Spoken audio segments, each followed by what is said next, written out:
Mike Huckabee, former Arkansas governor, former presidential candidate. Governor, great to see you. This kind of goes to what I was talking about with Carol Markowitz, but this is sad.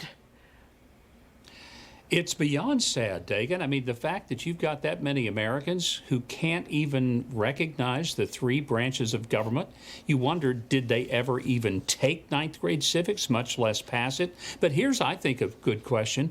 I'd love to see how many members of Congress don't really know the three branches of government, and they're not able to really dictate what those branches do. I'd be not at all shocked to find out that there's a pretty high percentage in the Congress of people who haven't a clue what the role of each branch is. Maybe they can ask John Fetterman that in the debate with Mehmet Oz. You're reading my mind, though. Here's a flashback to one of my favorite Alexandria Ocasio-Cortez moments. Listen. And if we work our butts off to make sure that we take back all three chambers of Congress, all three chambers of government, the presidency, the Senate, and the House in 2020, we can't start working in 2020. When we talk about like the three branches of government, it's legislative, executive, and judicial. Say it with me. Yeah, that's not that difficult, but AOC proves that she may be a master at social media, but she's a moron when it comes to the simple understanding of how the American government works. And maybe that's why she's a Democrat socialist, because she doesn't know how it works, and she doesn't care how it works. She likes getting likes on social media. But that's kind of scary, isn't it? That she thinks that the three chambers, and I don't think I've ever heard anyone call it that before, don't even include the judicial branch of government. Our founders would be stunned to think that there's somebody sitting in Congress who would make such a statement. Well, they would get rid of it or dramatically transform the judicial branch if they could. Chief Justice John Roberts defending the Supreme Court after even Vice President Kamala Harris called it an activist court, saying, quote, "I don't understand the connection between the opinions people disagree with and the legitimacy of the Supreme Court. You don't want the political branches telling you what the law is, and you don't want public opinion to be the guide about what the appropriate decision is." Do you think that they can eventually get rid of the filibuster and stack the court, Governor? Well, they can if they keep getting elected. Yeah, but I mean, that's the whole point of why this midterm election becomes so important. This is not just about a slight difference between Democrats and Republicans. This is no longer the horizontal election of the left or the right. This is a vertical election of up or down. Mm-hmm.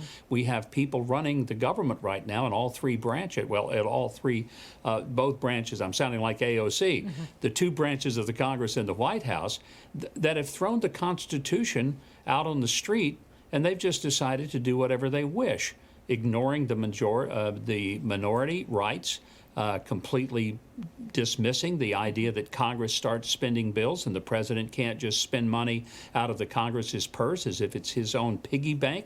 I mean, this is crazy stuff. So the midterms become the turning point, whether or not we're going to still be a constitutional republic, or if we're going to be a country where you've got some people who think they can just do whatever they want, and you know what? Looks like they're getting away with it.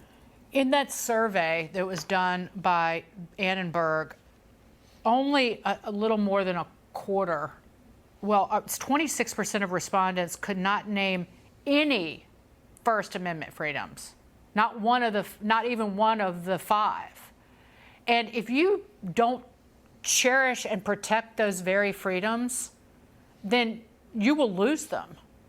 Whether it's freedom of religion, the press, speech. The other two are assembly and right to petition the government, because I made it my business to find out. I'm a little slow on the uptake, 2 hours of sleep. But don't you, that's the danger, Governor. It's absolutely the danger. You've nailed it exactly, Dagan. If people don't think free speech is a constitutional right, they don't mind trampling over someone's right of free speech. If they don't understand that freedom of religion means the government can't tell you what you can or cannot believe, when and how you can worship, you'll have the government shutting churches down because they say, well, there's a COVID disease, then we're just going to tell your church you can't have service. But the strip clubs and the big box stores, they can stay open. That's why this becomes important, and we must teach civics to every person in our schools and to a whole lot of adults as well. Carol said it, don't forget, don't forgive, but you know, you're a man, you're a man of faith, a reverend, so I'll leave out the forgive part. But I always take, there's a sample quiz that you can take online that people have to pass to become a citizen. And I go back and take it quite often because it's important. Governor Mike Huckabee, thank you so much.